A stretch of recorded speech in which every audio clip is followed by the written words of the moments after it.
Okay, so ito yung ating operative cholangiography. This is part of the duodenum.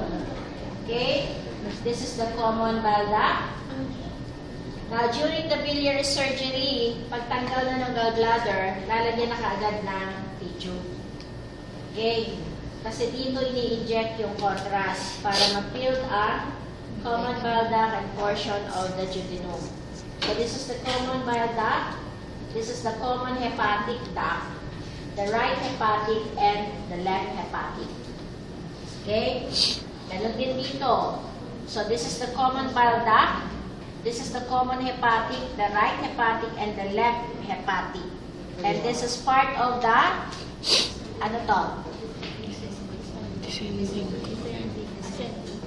Descending colon. Okay. Ito ay biliary ascariasis, ha?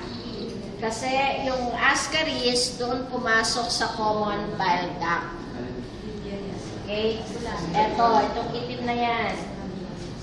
Ang tawag dyan ay biliary ascariasis. Instead na nasa small intestine, yung bulate, nakapasok na siya sa common bile duct.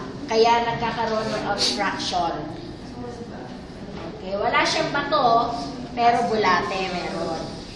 Kasi alam naman natin na common duct, may connection niya sa GIT, sa small intestine, through the duodenum.